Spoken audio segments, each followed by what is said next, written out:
ठीक है।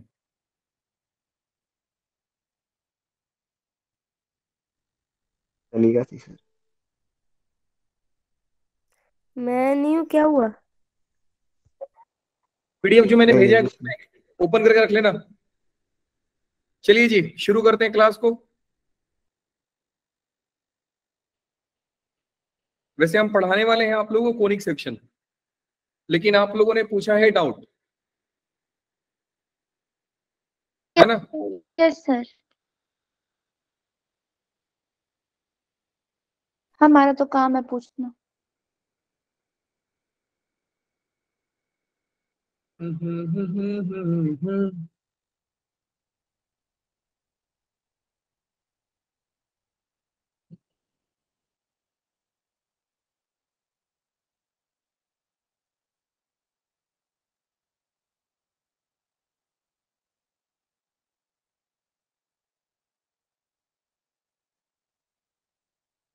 चैट बंद करो, यहाँ पे ध्यान दीजिए आप। Yes sir. यस क्या सर। दिखा रहा है?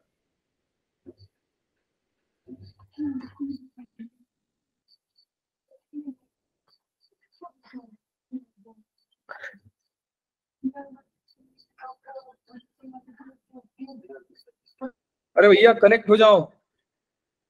हाँ जी। अरे देवा, ये ग्राफ आ गया पहले से। क्या है? The velocity displacement sir graph physics करा का दिया बता सर दो। ये। moving हो in गया सर line ये। is the suitable acceleration तुक्का लगाओ, क्या हो सकता है? सर हो गया ये। तो अरे बताओ तो क्या होगा। हाँ बताओ सर आंसर बिना सर। ऑप्शन देख के लगाओ ना। अरे तो रुक जाओ ना, सर को पढ़ने तो दो।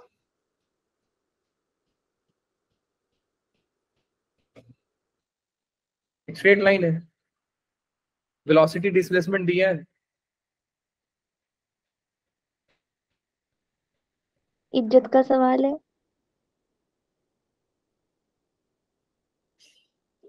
सर आपको नहीं आ रहा? ऑप्शन डी गलत। रॉन्ग। Be wrong wrong. गलत है गलत। ध्यान सर दीजिए लोग। मैंने भी मैथ का सोच द के डी करेक्ट नहीं ऑप्शन किया, इज मेरा भी ए। तो गया था। -1 हो गया sir. Correct option is B. बेटा हमें एग्जाम को हमको एग्जाम देना भी नहीं है।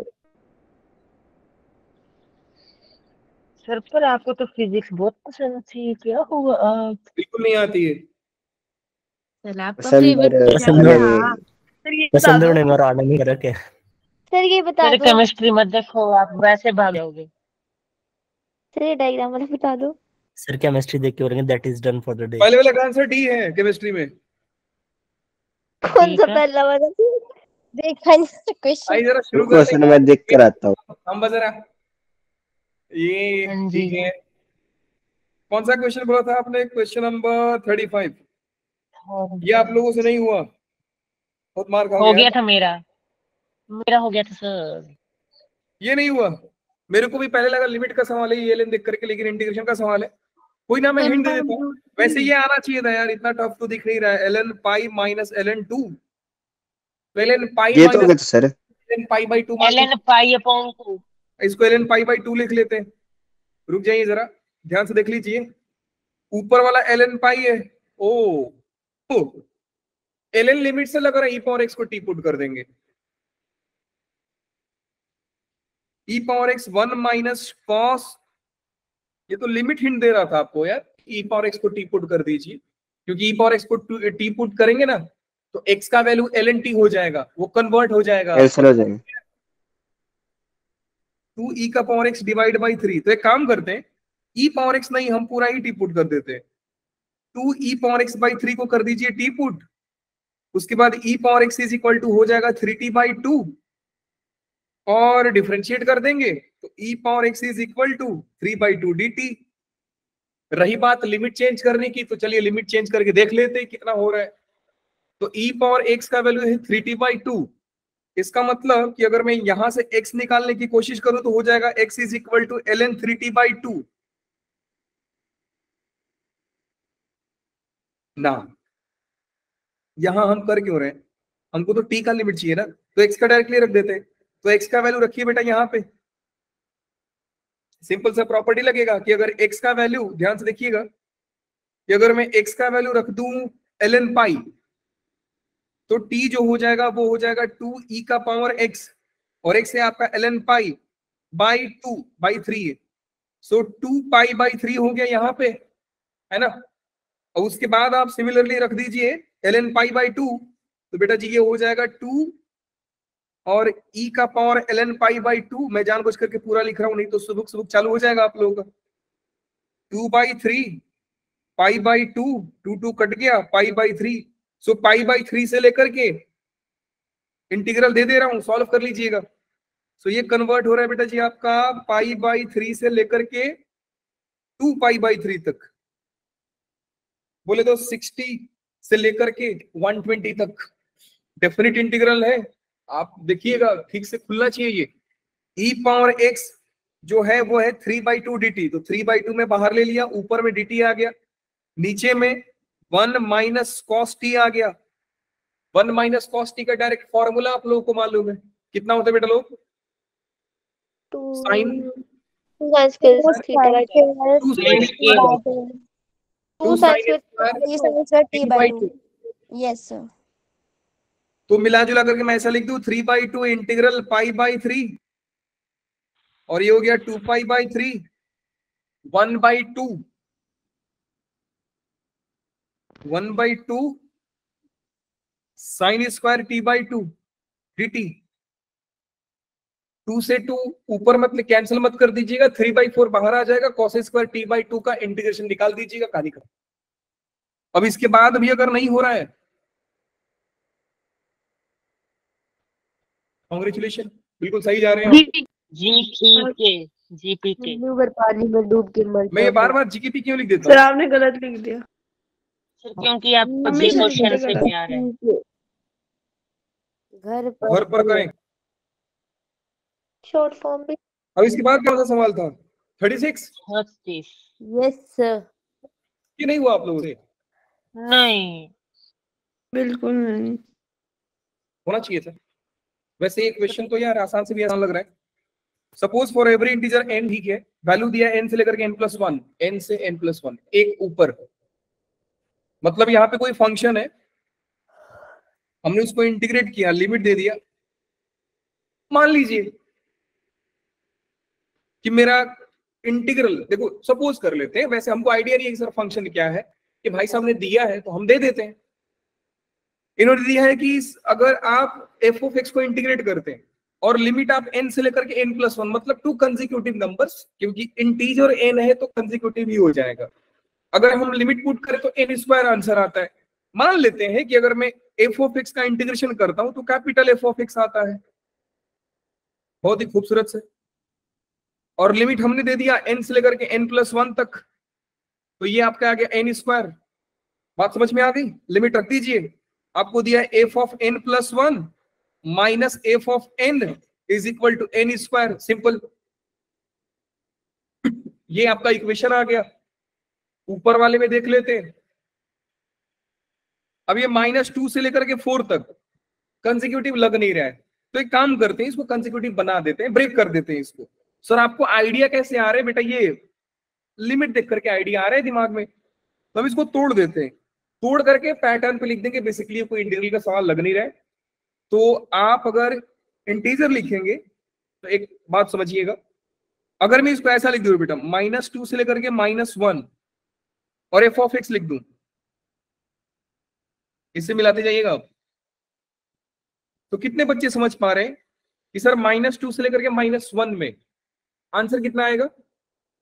अगर मैं इसको इंटीग्रेट करूंगा तो capital F of x, limit आप देंगे -2 से लेकर के -1, upper limit f of -1 minus f of -2, तो n की जगह पे कौन आ रहा है बेटा लोग? -2 -2 आ रहा है कि 2 आ रहा है? -2 आ रहा है कि 2 आ रहा है? -2 ही है। -2 + 1 f ऑफ, एक काम और कर सकते हैं, इसको आगे तक ओपन कर लेते हैं, तो -1 से लेकर के, रुक जाइए मैं एक लाइन लिख रहा हूं बस, हाँ भर देना, ठीक है। ये कितना आएगा? F of 1 minus F of 2, तो ये n स्क्वायर आ रहा है। Consecutive number, lower limit upper limit में n कॉमन आ रहा है। थोड़ा ये पैटर्न को समझना पड़ेगा आप लोग को। तो क्या मैं -2 और -1 को कैसे लिख सकते हैं हम?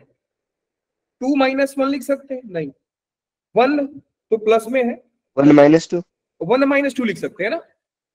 तो बेसिकली ये है आपका 2 स्क्वायर। समझ गए? या उतना दिमाग क्यों लगाना है सर? डायरेक्टली लोअर लिमिट का स्क्वायर ही तो आ रहा है, तो -2 का स्क्वायर लिख Yes, दीजिए ना। बात समझ में आ रहा है बेटा आपको? ये वाला जो n है ये बिल्कुल ऊपर वाले का लिमिट है। अब जरा और हाँ भरिएगा आप लोग, एफ ऑफ आगे आगे -1 से लेकर के 0, -1 से लेकर के 0, तो मैं इसको लिखूंगा -1 से लेकर के, sorry upper limit minus lower limit ना, तो एफ ऑफ 0 माइनस से एफ ऑफ -1, f of -1 ये लोअर लिमिट का स्क्वायर आएगा। मतलब ये -1 का स्क्वायर आना चाहिए, हाँ कि ना? Yes, sir. Yes, तो sir. हम डायरेक्टली सोल्व Yes, करते हैं सर, इतना दिमाग क्यों लगाते हैं?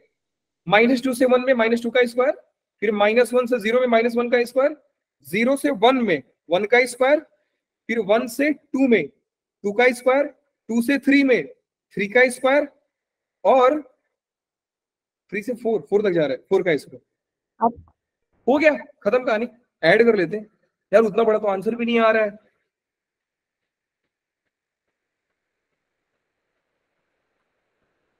आंसर आ गया?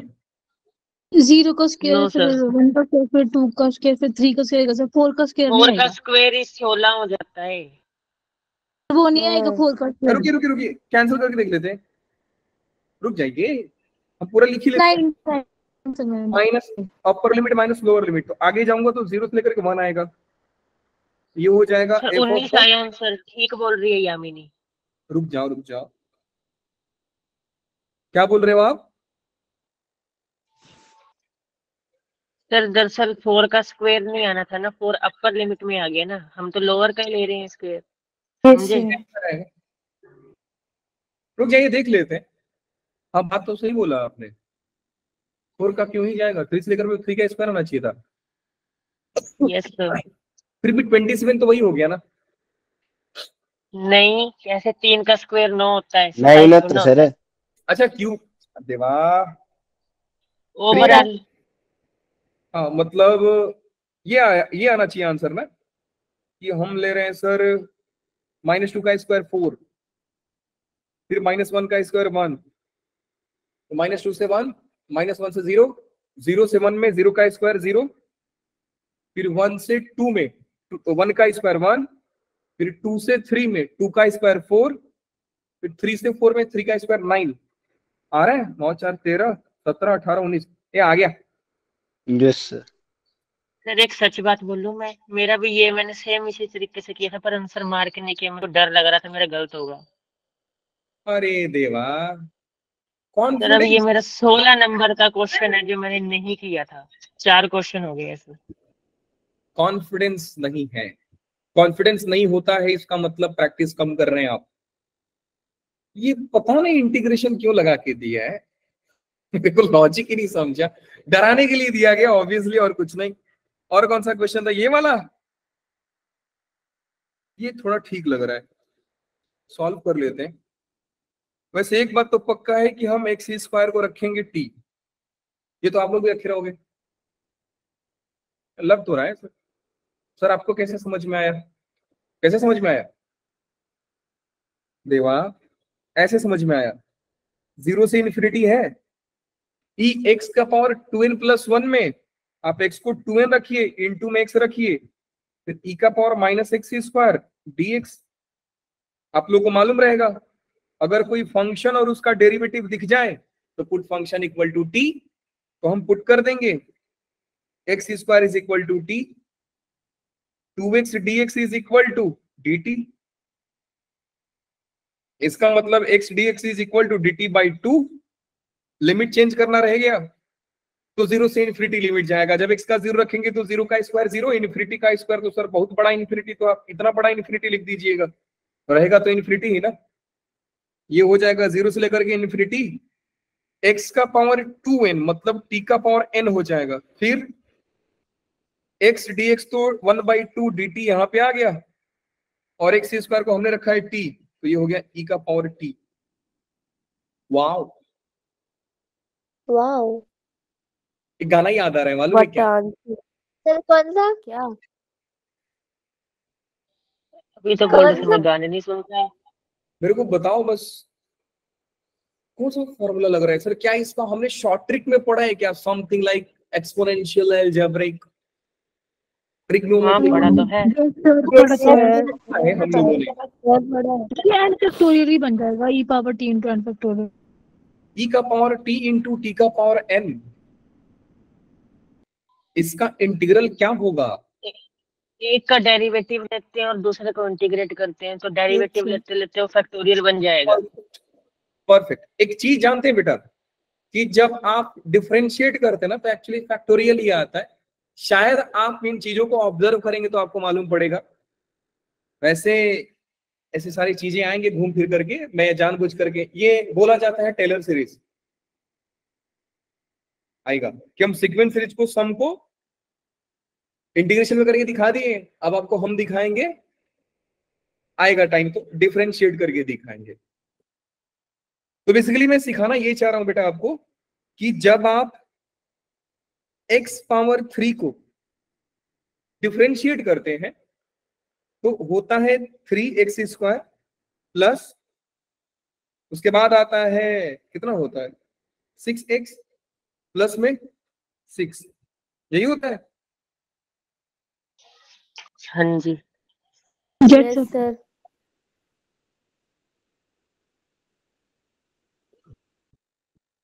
ये होता है, तो इसमें 3 का फैक्टोरियल बन रहा है। ऐसा होता है। अब आपके लिए एक टास्क दे रहे हैं, जानते हो क्या? कि जरा x और n का डिफरेंशियल निकाल के लाइएगा। n इंटू एक्स की power n minus 1। 1 into x की पावर n into x और n माइनस 1। बस। ये टास्क था। ना रुको, दे रहा हूँ टास्क, रुक जाओ, मेरे को कुछ कराना है आप लोगों से। अब इसका अगेन डिफरेंशिएशन करेंगे। इतना अच्छा टास्क दिया। इसका अगेन डिफरेंशियल करोगे तो क्या होगा?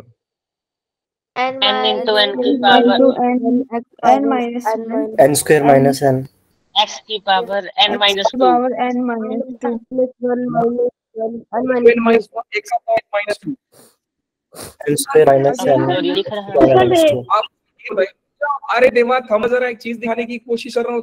देखिए तो मेरे को एक बात दो बेटा, कि अगर मैंने दो बार, देखो ये पैटर्न आपको ऑब्जर्व करना पड़ेगा, कि अगर मैंने इसको 2 बार डिफरेंशिएट किया तो सर x n माइनस 2 आ रहा है, मतलब कि अगर सर मैं 10 बार डिफरेंशिएट करूंगा तो n माइनस 10 आएगा, और अगर मैं इसको 25 बार डिफरेंशिएट कर दूंगा तो सर n माइनस 25 आएगा। सिंपल सी चीज है। अब आगे देखते हैं। अब जो अगर मैं दो बार डिफरेंशिएट किया तो sir n into n minus 1 आ रहा है।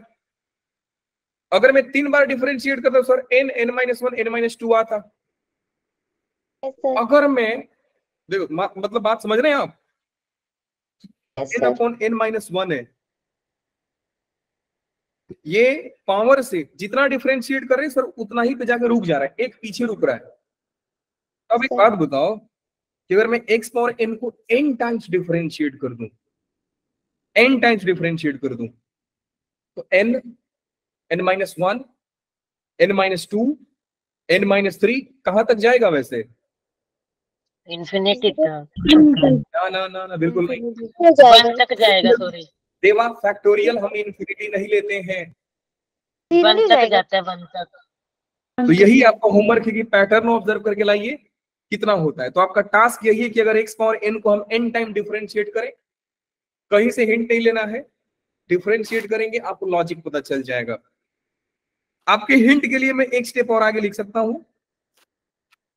n into n minus 1 n minus 2 x का power n minus 3 divide by कितना रख दे, डिवाइड बाई नहीं आएगा तो मैंने हिंट दे दिया यार।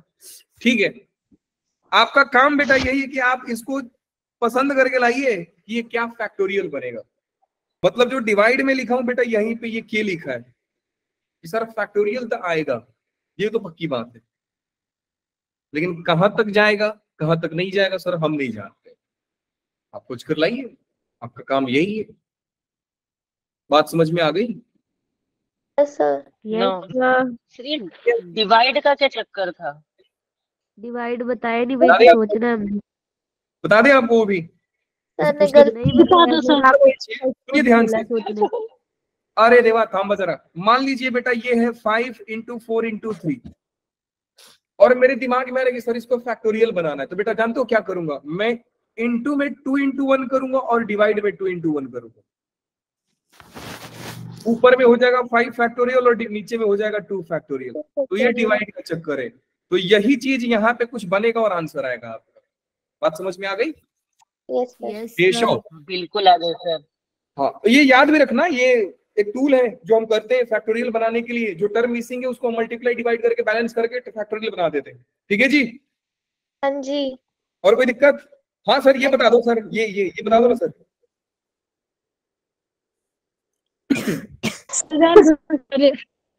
ये नहीं पूछेंगे। आइए जरा हम कोनिक सेक्शन को स्टार्ट करते हैं। बड़ा ही प्यारा चैप्टर है। एक खास बात यह है बेटा कि चैप्टर बहुत ही ज्यादा इंटरेस्टिंग है। सच पूछो ना तो मेरा मैथ्स का कैलकुलस के बाद अगर कोई फेवरेट टॉपिक है तो वो है कोनिक सेक्शन। कैलकुलस फेवरेट इसलिए क्योंकि वो हमको पढ़ना पड़ता है। वो अपर लेवल पे भी जाओगे तो आपको कैलकुलस पढ़ने को मिलेगा। कोनिक सेक्शन एक्सेस यूज नहीं होता है ज्यादा, इन सबको रिप्लेस कर दिया कैलकुलस ने। इसमें सबसे अच्छी बात कि सर ये आसान, मतलब डिफिकल्ट है कि आसान है कैलकुलस से, तो बेटा कैलकुलस से तो कई गुना आसान है। कोनिक सेक्शन या कोऑर्डिनेट ज्योमेट्री सीखने के लिए बस एक ही स्किल डेवलप करना होता है अपने अंदर कि फोटो बनाओ। फोटो बना लिया, पिक्चर हो गया पूरा। मतलब सर कोनिक सेक्शन के हर सम को डील करने के लिए हमको फोटो बनाना चाहिए। एग्जैक्टली, फोटो बना दिया, पूरा काम डन हो गया। कई सारे क्वेश्चंस। अब देखिए मैं कोनिक सेक्शन ही क्यों उठाया, क्योंकि बेटा जी आप जो चैप्टर पढ़ रहे डिफरेंशियल इक्वेशन, उसमें अगर डिफिकल्ट सवाल बनाने को चाहिए, अगर आता है डिफिकल्ट सवाल बनाना होता है तो कोनिक सेक्शन का यूज करते हो लोग। क्योंकि मैंने B2 बैच को इंट्रोडक्शन दिया हूं तो जानते रहेंगे कि डिफरेंशियल इक्वेशन मतलब सर हमारे पास एक रियल लाइफ प्रॉब्लम होता है, हम उसको मैथमेटिकल मॉडल देते हैं, फिर उसको डिफरेंशिएट करके इंटीग्रेट करके पहुंच जाते हैं कर्व के पास या कर्व से दूर चले जाते हैं। ये सब कहानी हो चुका है। B1 बैच वाले टेंशन ना लो, कल बताएंगे आपको। तो पहले कर्व का नॉलेज होना हमारे पास बड़ा जरूरी चीज है और ये सिखाया जाता है इसलिए 11th में, 12th में नहीं सिखाया जाता है। सर कोनिक सेक्शन में वैसे क्या चीजें हैं बेटा? कोनिक सेक्शन अपने आप में 5 चैप्टर का सम है। Coordinate geometry, sorry, conic section तो आपका सिर्फ पैराबोला, हाइपरबोला और इलिप्स, इतना ही है। सर सर्कल, हाँ सर्कल भी होता है कोनिक सेक्शन में, कोनिक सेक्शन का ही पार्ट है सर्कल, लेकिन थोड़ा सा उसको अलग पढ़ाया जाता है। फिलहाल हमारे डिफरेंशियल इक्वेशन के लिए बेटा जितना नीड है, पहला कि नाम याद होना चाहिए, दूसरा इनके इक्वेशंस याद होने चाहिए, फिर इनके टर्मिनोलॉजी आपको याद होना चाहिए कि फोकस क्या होता है, डबल ऑर्डिनेट क्या होता है, डायरेक्ट्रिक्स क्या होता है, इसेंट्रिसिटी क्या होता है, ये सारा चीज आपको याद होना चाहिए। उससे ज्यादा फिलहाल हमको नहीं चाहिए। ठीक है, तो आइए जरा शुरू करते हैं कि सर कोनिक सेक्शन होता क्या है। ध्यान से सुनते जाइएगा। अगर आपके पास मॉड्यूल होगा तो मैं जानबूझ करके मॉड्यूल से पढ़ा रहा हूं ताकि चीजें जल्दी जल्दी निपट जाए। देखिए जी बेटा, कोनिक सेक्शन को डेवलप किया जाता है बस एक चीज से, कोऑर्डिनेट ज्योमेट्री की एकदम वो फैक्ट देखिए कि सर सोचा कैसे जाता है। लोगों ने सबसे पहले पॉइंट लिया, एक पॉइंट लिया, ये पॉइंट दिखा दे रहे हैं आपको। मान लीजिए कि पॉइंट लिया हमने ये, दूसरा पॉइंट लिया हमने ये। हमारे कोऑर्डिनेट ज्योमेट्री में एक चीज हमेशा फिक्स होती है। अब इसको हमने दे दिया फिक्स पॉइंट का नाम दे दिया, इसको हमने दे दिया मूविंग पॉइंट। पॉइंट मूव कर रहे हैं सर। अब आपने क्या किया कि इन दोनों पॉइंट को बांध दिया, पकड़ करके बांध दिया, सर हो गया ये। आपने क्या किया, ये तो फिक्स पॉइंट है। अब इसको जितना बांध दिया उसको घुमा दिया, आपने घुमा दिया तो हो गया मूविंग पॉइंट।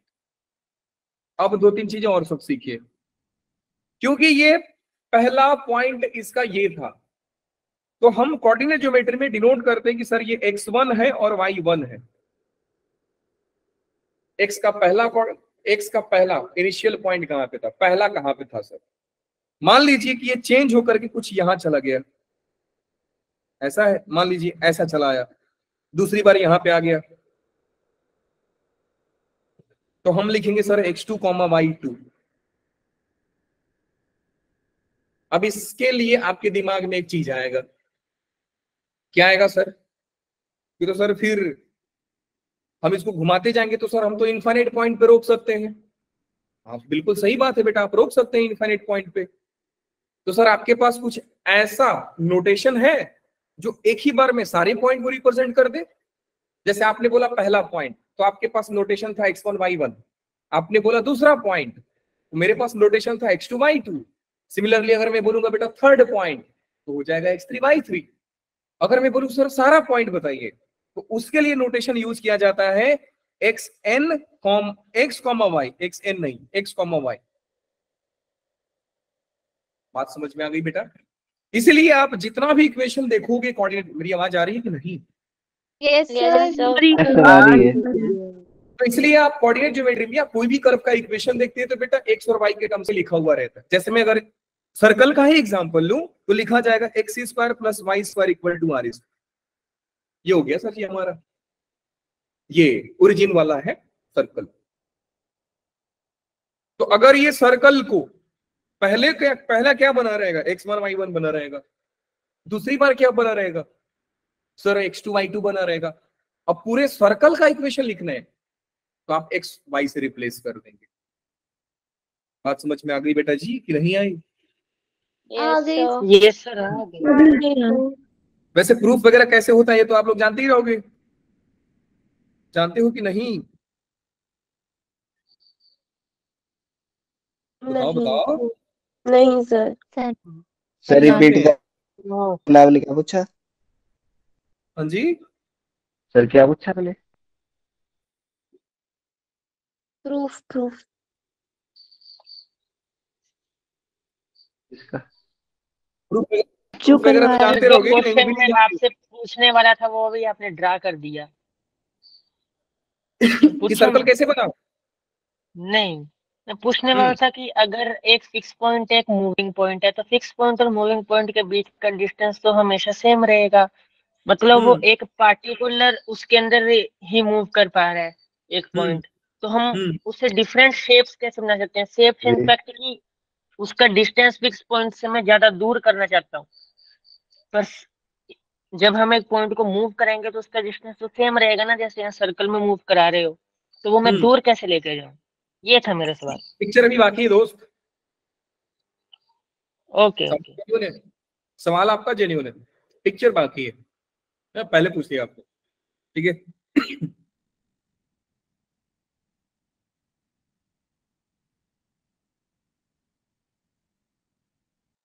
जस्ट इसके बाद ही आ रहे हैं। तो देखिए हुआ क्या कि लोगों ने अलग अलग काम करना शुरू किया, अलग अलग शेप्स मिलना शुरू हो गए, ठीक है? रुकिए आराम, पानी पी के आ रहे हैं।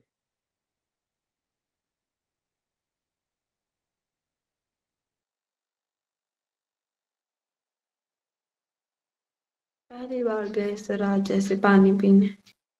सर ने बोला था ना मैं बीच में म्यूट हो जाऊं, तो बीमार है बेचारी। खुशी सर बिस्लरी का बोतल ढूंढ रही है। कुछ नहीं बोलूंगी देवी माता, मैं चुप हूँ।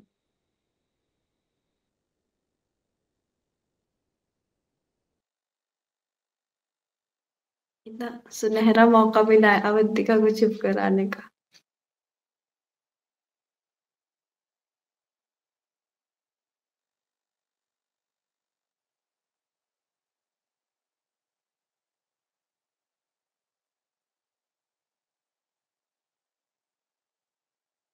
हाँ बच्चा लोग, मेरी आवाज आ रही है? आ रही है।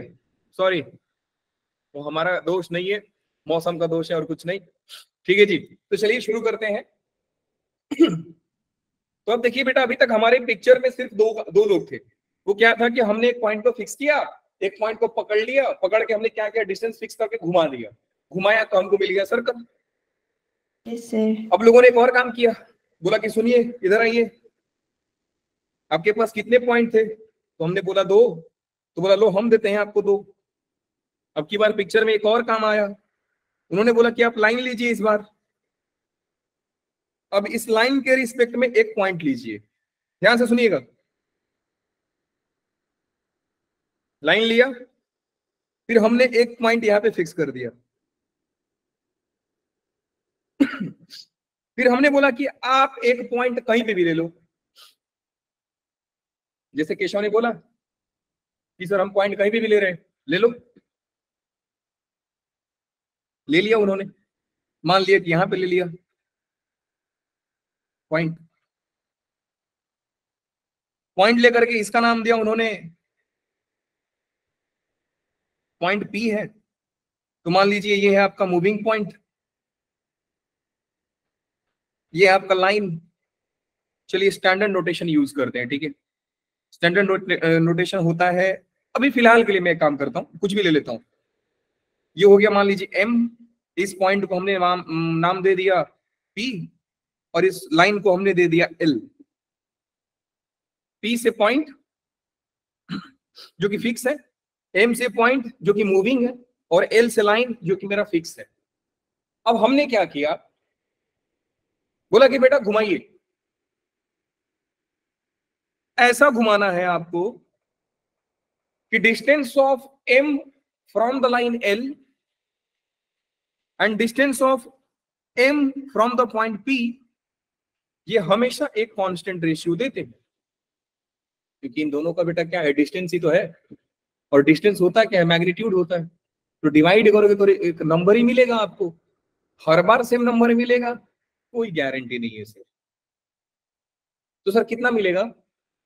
कुछ भी मिल सकता है, कुछ भी मिल सकता है, ऐसा है सर। हाँ जी, तो एक काम करिए सर, बताना क्या चाहते हैं। मैं बोल रहा हूं बेटा डिस्टेंस ऑफ मूविंग पॉइंट, मैं जो लिख रहा हूं ध्यान से सुनिएगा, distance of moving point from the line L divide by distance of moving point from the point P is equal to constant, is equal to constant. इस कांस्टेंट को हमारे कोऑर्डिनेट ज्योमेट्री में नाम दिया गया ई करके, ml divide by mp is equal to e, जिसको लोग बोलते हैं इसेंट्रिसिटी। अब हम एक काम करते हैं सर, अपने दिमाग में हम क्या क्या केस डेवलप कर सकते हैं? बेटा 3 ही केस डेवलप कर सकते हैं। अगर आप 2 नंबर को डिवाइड करते हैं तो बेटा 3 ही पॉसिबिलिटी है, या तो ये नंबर दोनों बराबर हो जाए तो इक्वल टू 1 आ जाए। दूसरा सिनेरियो कि अगर डिनोमिनेटर मेरा बहुत बड़ा नंबर हो गया, लाइक डिनोमिनेटर न्यूमरेटर से बड़ा है, तो आंसर क्या होगा बेटा? Less than 1। ये तो जानते हो कि नहीं? यस सर, जानते यस सर, जानते हैं। और अगर ऊपर वाला बड़ा हो गया तो सर ग्रेटर देन 1 हो गया। मतलब सर ई क्या हमारे पास 3 ही है, 3 ही है। क्या क्या है सर? तो या तो ई हमारा हो सकता है 1, नहीं तो ई हमारा हो सकता है ग्रेटर देन 1,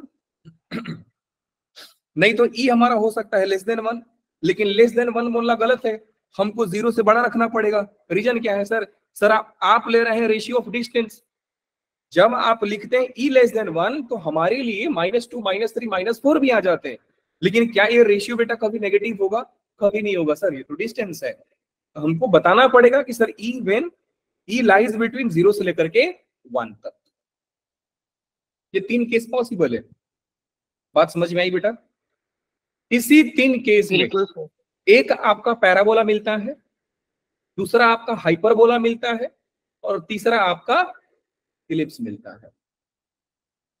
तो अगर आपसे कोई पूछे कि इसेंट्रिसिटी क्या होता है तो बोलना कि बहुत बड़ी बात नहीं है सर, ये रहा लाइन जो कि फिक्स है, ये रहा पॉइंट जो कि फिक्स है, और ये रहा हमारा मूविंग पॉइंट।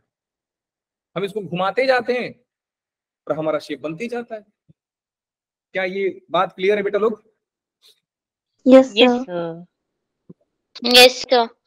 अब कई बच्चों को ना डाउट रहेगा यहाँ पे कि सर कैसे कैसे बनता है, तो हम एक काम करते हैं, इसको हम एनिमेशन के थ्रू दिखा देते हैं आपको, वीडियो के थ्रू। तो इसके लिए मेरे को रिकॉर्डिंग करना पड़ेगा बंद, नहीं तो कॉपीराइट जिंदाबाद, है ना। और तो सर कोई दिक्कत ही एक नहीं। क्वेश्चन पूछूं मैं? हाँ जी, देखिएगा ध्यान से।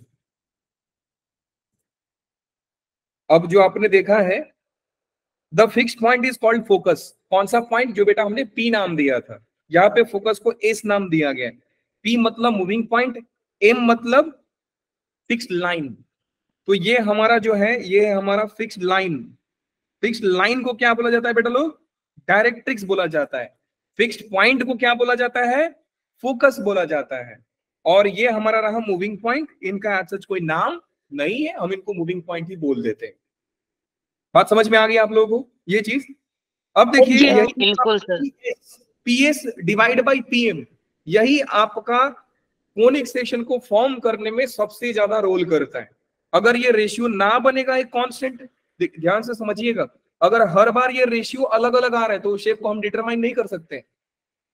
हमको ऐसा ही मूव कराना है कि इनका रेशियो हर बार कांस्टेंट आए। ये हमारा इसेंट्रिसिटी ई जो होता है ये कांस्टेंट होता है। अब ये मत करिए कि मूविंग पॉइंट को कहीं यहां घुमा दिया, फिर कहीं यहां घुमा दिया, फिर कहीं यहां घुमा दिया और बोला कि सर अब की बार तो हमारा इलिप्स नहीं बना, हमारा हाइपरबोला नहीं बना। नहीं नहीं, आप घुमाए गलत। दुनिया में कई सारे शेप्स पॉसिबल हैं, तो हर जगह पे आप यही distance of moving point from line और फ्रॉम पॉइंट नहीं निकालोगे ना, हर बार तो चेंज हो जाएगा। बस आप ये मान करके चलिए कि हम कुछ ऐसा मूव कराते हैं कि इनका रेशियो कांस्टेंट आए। अब वो कुछ भी हो सकता है सर, वो रेशियो 1 से बड़ा हो सकता है, एग्जैक्टली 1 हो सकता है, नहीं तो 1 से छोटा हो सकता है। अब ये देखिए, the line passing through the focus and perpendicular to the directrix is called axis. इसका मतलब कि सर अगर हम इस शेप में पूछते कि सर एक्सिस कौन सा है, तो एक्सिस हमारे लिए वो लाइन है जो कि फोकस से पास होता है और डायरेक्ट्रिक्स से परपेंडिकुलर होता है। तो ये हमारा जो लाइन आ गया बेटा जी, ये वाला लाइन, ये हमारा कौन सा लाइन होगा? इसको क्या बोला जाएगा? एक्सिस बोला जाएगा। अच्छा, अब ध्यान से देखिए कि जिस दिन ये हमारा रेशियो पैराबोला, मतलब हमारा मूविंग पॉइंट ने पैराबोला शेप लिया, तो किसका एक्सिस बनेगा? Axis of parabola. जिस दिन ये हाइपरबोला बना उस दिन ये एक्सिस ऑफ हाइपरबोला बनेगा, और जिस दिन इलिप्स बना उस दिन एक्सिस ऑफ इलिप्स बनेगा। वैसे हमारे इलिप्स में 2 एक्सिस होते हैं, दोनों का नाम आप जानते हैं, मेजर एंड माइनर। वो आएगा तो हम बताते जाएंगे आपको, फिलहाल आगे चलते हैं। अब ध्यान से देखिए, a point of intersection of conic with its axis is called a vertex. अब मान लीजिए कि आपने हर का लाइन बता, पहले इसका नाम क्या था? नाम बताओ। Fixed line is called straight line, directrix. Directrix बोला जाएगा इसको। इसका नाम मूविंग पॉइंट। पी का नाम फोकस। जो नाम दिया गया है मैं वही यूज कर लेता हूं, स्टैंडर्ड नोटेशन है तो मैं उसको यूज कर लेता हूं। ये है आपका एस, ये है आपका पी और ये है आपका एम। तो जो डिस्टेंस लिया जा रहा है, क्या लिया जा रहा है? P S, PM divide by P S है, पी एस बाई पीएम है, PS by PM। तो ये सारा चेंज क्यों कर दिया? चेंज कर दिया ताकि आप इसको देख करके और ये बुकलेट को देख करके कंफ्यूज मत हो जाइए। अब आइए आगे चलते हैं। हाँ जी, इसका नाम क्या है बेटा? एस का नाम क्या है? ये स्टैंडर्ड नोटेशन है, मैं नाम ले लिया था, ये स्टैंडर्ड नोटेशन है। इसका नाम क्या है? फोकस। और ये ब्लू वाले लाइन का नाम क्या है बेटा? एक्सिस। एक्सिस नाम है। तो मैं जरा एक्सिस नाम दे देता हूं। अब कहानी को आगे सुनिए। मान लीजिए कि मैंने कुछ ऐसा मूव कराया कि हमारा शेप बना पैराबोला। ये बन गया सर पैराबोला। तो ये शेप जहां पे, जिस पॉइंट पे एक्सिस को कट कर जाए, उस पॉइंट को बोला जाता है वर्टेक्स ऑफ पैराबोला। तो ये पॉइंट को क्या बोला जाएगा बेटा? Vertex parabola. क्योंकि पैराबोला है तो वर्टेक्स ऑफ पैराबोला बना जाएगा। अगर ये दूसरा कुछ होता तो हम दूसरा कुछ का वर्टेक्स को। फिलहाल एक किसका वर्टेक्स है, पैराबोला का वर्टेक्स है सर। पैराबोला का केस ये वाला होता है, इक्वल टू 1 होता है, इसेंट्रिसिटी 1 होता है, मतलब इनका और इनके बीच का डिस्टेंस क्या होता है, 1 होता है सर। अगर आप चाहें कि सर एक पैराबोला का इक्वेशन होता है y² is equal to 4ax, तो बेटा आपको यही इक्वेशन दे देगा, ये इक्वेशन देगा आपको 100% हर कोऑर्डिनेट ज्योमेट्री का। अगर आपको फाइंड करना है सर एक एलिप्स का equation, x² upon a² minus y² upon b² equal to 1 कैसे होता है, बस ये है, यही सारा डिफाइन कर देगा डिस्टेंस। अब आगे चलिए, अब जल्दी जल्दी देख लेते हैं। A point of intersection of, किसी ने कमेंट किया क्या कि हैंड रेज किया? हैंड रेज किया था, हैंड रेज किया था सर। बोलिए जी। मेरा फोन की चार्जिंग डेड हो गई है पूरी, मैं लेफ्ट कर दूं, कर ठीक रहा है, हूं मतलब। कोई दिक्कत नहीं। हाँ जी सर। वैसे हम इंट्रोडक्शन देके छोड़ ही देंगे। अब देखिए जी, तो हमने फोकस पढ़ लिया, हमने पढ़ लिया डायरेक्ट्रिक्स क्या होता है, हमने पढ़ लिया इसेंट्रिसिटी क्या होता है, the constant ratio is called eccentricity, the line passing through the focus and perpendicular to directrix is called axis, point of intersection of किसका, conic section with the axis is called vertex. अब ध्यान से देखिए कि जो हमने directrix लिया है उसका इक्वेशन, क्योंकि वो एक लाइन है तो वो होता है बेटा एक जनरल इक्वेशन ऑफ लाइन, और वो जनरल इक्वेशन क्या होता है, ax plus by plus c equal to 0। यहाँ पे भाई साहब ने lx plus my plus n लिखा है, क्या फर्क पड़ता है सर, अब उसको कोई दिक्कत नहीं है। अच्छा, ps क्या होता है सर, ps मतलब मूविंग पॉइंट और फोकस, जो एक पॉइंट है उसके बीच का डिस्टेंस। दो पॉइंट के बीच का डिस्टेंस कैसे लिया जाता है, डिस्टेंस फॉर्मूला से। तो मान लीजिए अब एक चीज मैं पूछता हूं, इतना देर के लेक्चर से आपको क्या समझ में आया? मैं आपके सामने दो कोऑर्डिनेट रख रहा हूं, एक रख रहा हूं x, y और दूसरा रख रहा हूं अल्फा, बीटा। बताइए कि अल्फा बीटा कौन होगा, x और y कौन होगा? दोनों पॉइंट्स होंगे। नहीं, कौन सा होगा? मैं p का कोऑर्डिनेट इनमें से कौन सा होगा, s का कोऑर्डिनेट इनमें से कौन सा होगा? जबकि मैं बताया आप लोगों को, और मैं ये भी बोला कि बेटा इंपॉर्टेंट होते हैं ये सारे चीज, ध्यान रखिएगा। एस वाला एक्स का कोऑर्डिनेट होगा और पी वाई का। बेटा जो पॉइंट फोकस का कोऑर्डिनेट होगा x, y। मैंने बोला था कि बेटा ये पॉइंट है, पहला चेंज किया x1 y1, दूसरा चेंज किया x2 y2, तीसरा बार चेंज किया x3 y3। लेकिन जब आपको ओवरऑल चेंज लिखना होगा तो कैसे लिखेंगे, x और y से। एक्स और वाई। तो ये कोऑर्डिनेट होगा x, y और ये कोऑर्डिनेट होगा आपका अल्फा, बीटा।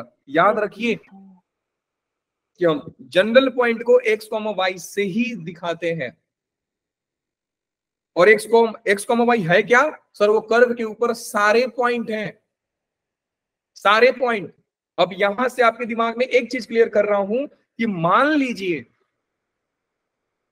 लीजिए कि सवाल ने बोला कि पैराबोला एक पॉइंट 2,3 से पास हो रहा है, तो आपके दिमाग में तुरंत क्लिक करना चाहिए सर पैराबोला मेरा एक पॉइंट से पास हुआ, मतलब सर हमारा जो इन जनरल पॉइंट है x, y उसके जगह पे मैं 2, 3 रख सकता हूं, क्योंकि this point satisfy the equation of curve. ये पॉइंट हर पॉइंट का माई बाप है। मैं x1, x2, x3 ऐसा ना लिख करके मैंने नाम दिया x, y। तो जब कहानी में आएगा कि 2,3 पुट करना है तो अल्फा बीटा के जगह मत पुट करना, कर्व के इक्वेशन में डायरेक्टली पुट कर देना सर कि ये होगा। बात समझ में आ गई, नहीं आई? बिल्कुल सर। जी सर। अब ये हो गया। अब देखिए इतना ज्यादा दिमाग लगाना नहीं है, वैसे ये फॉर्मूला बड़ा इंपॉर्टेंट है।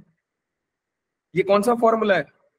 ये है distance of a point from the line, कई बार आपसे सवाल पूछे जाएंगे। वैसे एक चीज आपके दिमाग में और डाल देता हूं, जब हम 2 डायमेंशन में लाइन को देखते हैं तो एक लाइन बनता है, जब वही लाइन को आप 3 डायमेंशन में देखोगे तो प्लेन बनता है। तो आने वाला जो चैप्टर है आपका 3D ज्योमेट्री, वो स्ट्रेट लाइन से मिलता जुलता होगा।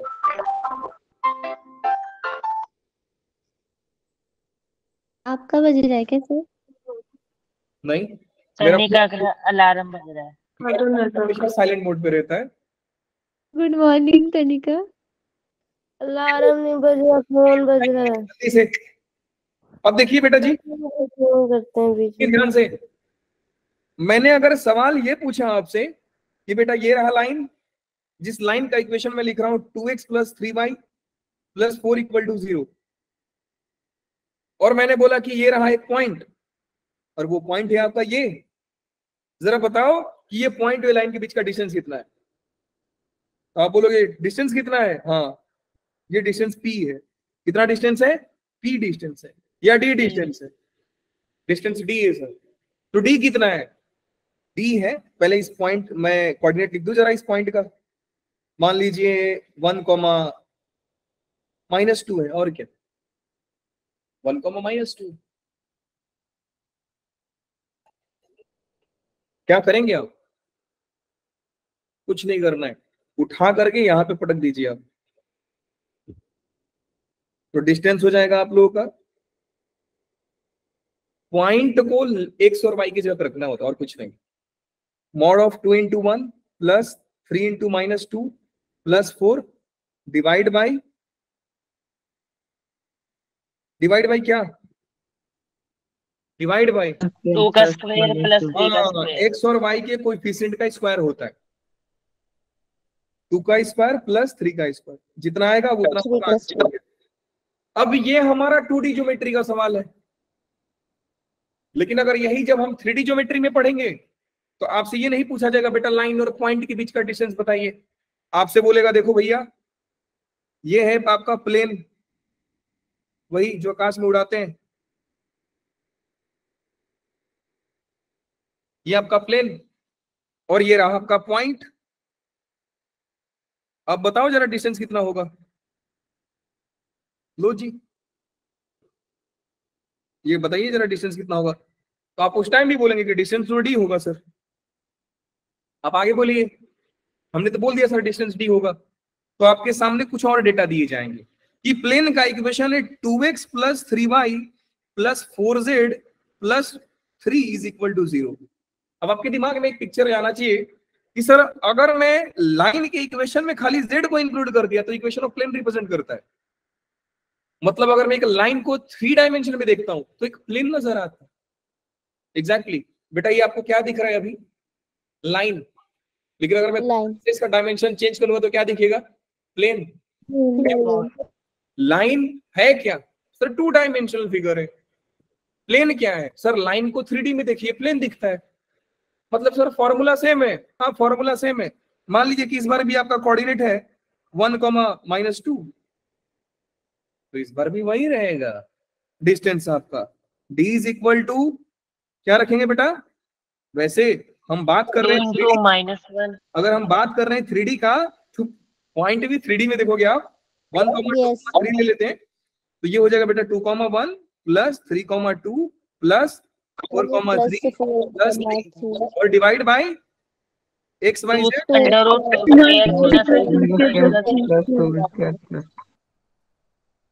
फोर का स्क्वायर हो गया। 4 नहीं सर 1 है। हमने गलती किया है? नहीं, ठीक तो लिखा है। ठीक तो लिखा है। हाँ, अब एक बात ध्यान दीजिएगा, यहां से आपके दिमाग में जाना चाहिए कि सर हमारे स्ट्रेट लाइन का most of the formula plane में यूज होने वाला है। तो जो बच्चे को 2D में फॉर्मूला याद है 3D का स्ट्रेट लाइन का, 3D में रोना नहीं है, खाली z लगाना है और कुछ नहीं है। तो एक काम तो आसान हो गया आपका कि दिमाग लगाइए, एक जगह यूज होगा दो जगह, मतलब एक तीर से 2 शिकार सर।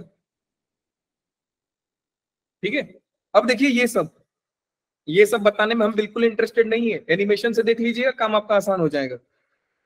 सच ये प्लेन से काटा कोनी को, ये बना वो बना, ये कुछ जरूरत नहीं है। अब आते हैं जरा केशव के डाउट पे। केशव ने एक सवाल पूछा था कि सर एक बात बताइए, ये आपका एक लाइन है, ध्यान से सुनिएगा, ये एक लाइन है और ये आपने बोला था कि आपका एक फिक्स पॉइंट है। सर सॉरी, अब नहीं, क्लास नहीं लग रहा है आपका, दीपिका का। लेफ्ट हो गई थी शायद चलिए नेटवर्क कोई का। नहीं। सर तो ये मेरा रहा, नेटवर्क आ गए अब। नहीं सर, डाटा खत्म हो गया, मेरे को कुछ दिख नहीं रहा है, बस ए दिख रहा है बड़ा वाला। ओके, तो ये रहा आपका फिक्स पॉइंट और ये रहा आपका मूविंग पॉइंट। नाम याद रखिए, जल्दी से बोल दीजिए इसका नाम, नाम बताओ। एस, नाम नाम एस, इसका नाम इसका पी। और ये लाइन का नाम एम। क्या होगा जब इस मूविंग पॉइंट को घुमा करके मैं यहां पे लेके आ जाऊं। Sorry sorry sorry, moving point तो यार मूव करेगा, मेरी मेरी मिस्टेक हो गई। मूविंग पॉइंट तो मूव करेगा ना, हम उसको फिक्स थोड़ी करेंगे। क्या होगा जब मैं फोकस को उठा करके यहां पे रख दूं। फोकस को उठा करके मैं यहां रख दिया तो सर क्या हुआ बताइए। बेटा एक चीज तो हो गया कि जो distance of focus from the directrix है वो तो गायब हो गया, पूरा ही गायब हो गया। अब एक बात ध्यान दीजिएगा, इसी केस को बोला जाता है पेयर ऑफ स्ट्रेट लाइन। कौन सा केस बोला जाता है? Pair of straight line. तो पेयर ऑफ स्ट्रेट लाइन भी हमारे कोनिक सेक्शन का ही पार्ट होता है, जहां पे हमारा फिक्स पॉइंट डायरेक्ट्रिक्स पे लाई करता है। तो जिस दिन मैंने एस को उठाया और यहां पे ला दिया, क्या रिप्रेजेंट करेगा बेटा? Pair of straight line. इसको उठाइए और यहाँ पे लगाइए, यहाँ पे लगाइए। अब केशव का सवाल कि सर इसको उठा करके अगर हम यहाँ पे कर दे तो बेटा यहाँ पे करके फिक्स थोड़ी कर रहे हैं, तो आपको घुमाना है ना, घुमाइए जरा। कहाँ कहाँ घुमाएंगे आप? घुमाते रहो इसको इधर उधर, वहीं पे भी मत घुमाना। कंडीशन सेटिस्फाई होना चाहिए कि रेशियो कांस्टेंट आना चाहिए सर। बात समझ में आ गई? Yes sir. देखिए घुमाते घुमाते वहां पर भी तो जा सकता है ना सर। जो मैं आपको बोला कि अगर इसेंट्रिसिटी 1 हो गया तो पैराबोला का केस बनता है, अगर ये हो गया 0 1 के बीच में तो आलू बनता है, और अगर इसेंट्रिसिटी हो गया 1 से बड़ा तो हाइपरबोला बनता है। याद करने का सबसे आसान तरीका कि सर पैराबोला में E1 और हाइपरबोला में E1 से बड़ा, मतलब दिमाग खराब हो गया, 1 से ज्यादा हो गया। हाइपरबोला मतलब पैराबोला हाइपर हो जाता है। इलिप्स की बात करें तो सर इलिप्स बेचारा हमारा आलू 0 1 के बीच में छुपा होता है। सर 0 से इधर क्यों नहीं? रीजन बता दिया, डिस्टेंस का रेशियो कभी नेगेटिव हो नहीं सकता है। सर ये H और AB क्या है, हमको समझ में नहीं आ रहा है। H और AB सर है क्या, मुझे ये तो बताइए। आइए जरा हम H और AB से आपको रूबरू कराते हैं। देखिए जी, जो आपने सुना ध्यान से, H और B कहीं आकाश में उड़कर नहीं आए। आप जानते हो कि सर हमको ये रेशियो निकालना होता है, पॉइंट का distance from the focus, point का डिस्टेंस फ्रॉम द लाइन, और ये रेशियो हम निकालते हैं E करके।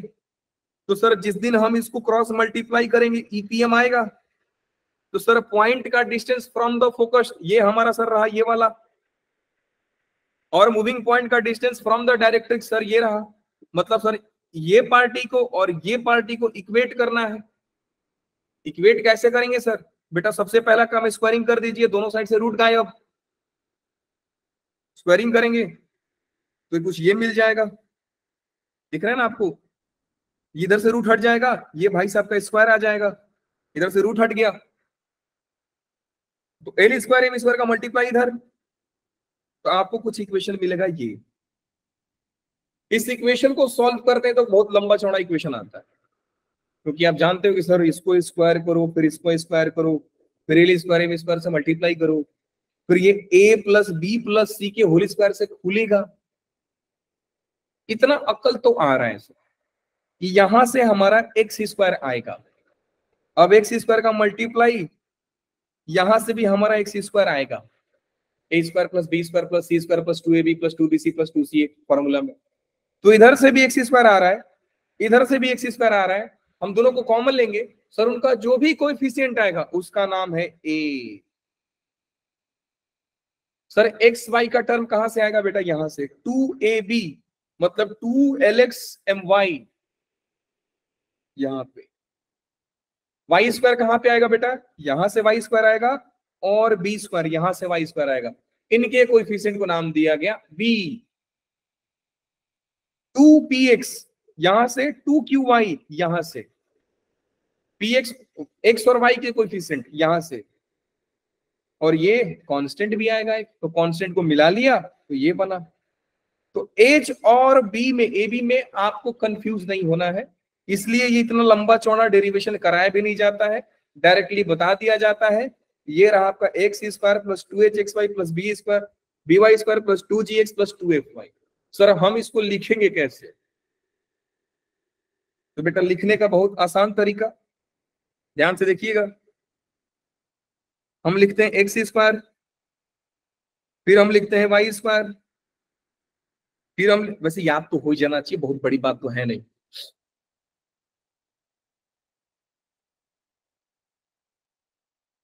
रुकिए क्लास छोड़ रहे हैं, रुक जाइए, फोनिक्स सेक्शन खत्म हो जाएगा, हम छोड़ रहे हैं, रोइए मत आप लोग। नहीं सर, स्पीड बड़ी चल रही है, मैं देख रहा हूँ 190 kb पर सेकंड। किस खुशी में? कोऑर्डिनेट तो ज्योमेट्री वैसे सब खुश, इंटरनेट भी खुश है आज। एक्स सर स्क्वायर मेरी वाई 335 kb चल रही है, हाँ जी, मेरी 335 kbps चल रही है। यहाँ पे आ जाइए।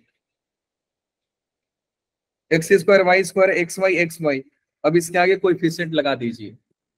ये रहा ए, ये रहा बी, ये रहा 2g, ये 2h होता है, 2g होता है, 2f होता है। लग गया सर, समझ गए? लास्ट में कांस्टेंट लगा दीजिएगा, कहानी खत्म हो जाएगी सर। वैसे एक बात एफ का मजा नहीं आया कुछ। क्या बोला आपने? ये एफ का मजा नहीं आया, एफ का क्या काम है यहाँ पे? एफ का क्या काम है? कौन सा एफ? ये हाँ वाला? 2FY, yes sir. पूरा रामायण खत्म, और ये भाई साहब वही बात बोल दिए जो नहीं बोलना चाहिए। बेटा अभी तो समझाया आपको कि x यहां से आप सॉल्व करेंगे तो x का कोएफिशिएंट आएगा 2px, फिर ये l स्क्वायर m स्क्वायर उससे मल्टीप्लाई होंगे, फिर यहाँ पे 2qy आएगा, तो x का कोएफिशिएंट यहां से, y का कोएफिशिएंट यहां से, फिर ये भाई साहब लोग मल्टीप्लाई होंगे, तो उनके सारे कोएफिशिएंट को एक कांस्टेंट से रिप्लेस कर दिया गया है। बात समझ में आ गई? टू अपने मन से नहीं लगाया जा रहा है, टू यहां से आ रहा है तो ही लगाया जा रहा है। अब आपको लग रहा है सर बड़ा ही कंफ्यूजन है, तो बेटा एक काम करो, हिम्मत बांधिए और इसको सॉल्व कीजिए, आप यहां तक पहुंच जाए। ठीक है? Yes sir. अच्छा बताइए जरा, इक्वेशन कैसे याद करना है? सबसे पहले x square y square x y y a B